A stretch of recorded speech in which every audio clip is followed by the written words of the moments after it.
Can a school use public relations to promote itself to new parents and the local community? Richard Merrin is Managing Director of a public relations firm in London and a former school governor. The key trick here is to look at anything that's really good news for the school. I'd recommend looking at things such as, if you've won any awards for sporting events, whether you've organised speaking competitions or amateur dramatics or musical evenings. All of these things are really good news stories and promote the school in the very, very best light possible. Engage with your local journalists. Bring them in, take them on a tour of the school, show them what the school has to offer. Make sure they are included in any outreach the school is doing into the local community, any voluntary work, for example, any sporting events. Make sure the press are constantly there, constantly kept informed.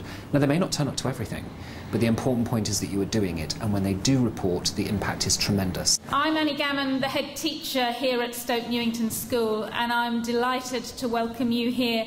The important point here is what I would term the constant dripping tap effect. You've got a number of different opportunities. It doesn't just start a great big event having an open day and then suddenly, fantastically, everybody's going to fall in love with the school. It starts 6 months before, a year before, a year and a half before, and it's constant. It's not something you can just turn off and turn on, so it's just got to be completely consistent throughout the year. When you have an open day, plan it well in advance. Make sure that you've got clean signage. Make sure people are there to welcome you, that everybody looks smart, everybody is paying attention.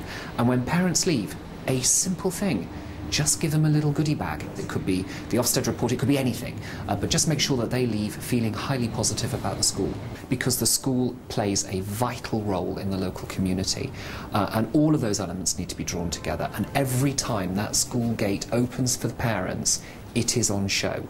And if you see some of the beautiful work that they do, it's amazing. Some schools have a very straightforward approach and have got many things going for them, and other schools, I would suggest, have got a bit more of a challenging approach. But the critical thing for any school to sit down, and for what governors and teachers must do together, is to sit down and work out what in our industry we would call a USP, which is a unique selling proposition.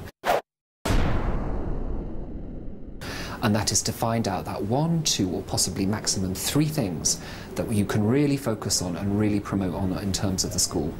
Examples of that could include anything: sporting excellence, for example, academic achievements, arts, music, cultural activity, more pastoral care, what facilities they've got for special needs, for example. Again, all of these are critical areas that you should be looking at. If you are a school where the latest Ofsted report hasn't been as good as it could have been, the one thing to do is to drill down through the information that's actually in that Ofsted report and find out what areas of the school and that particular report your school is excelling in.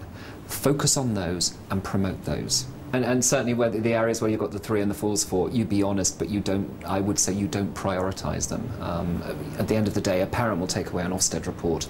They can read, they can understand it. You try and hide it or cover it up or get the Tipp-Ex out and cover it up, forget it, it won't work. So we know from our student surveys, from the feedback they give us, that we deal well with bullying. In marketing terms, we talk to our clients in the public and indeed the private sectors about focusing on core messages.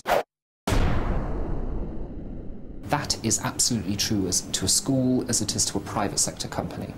If your school is a recognised leader in the arts or a recognised centre of excellence for music, focus in on that.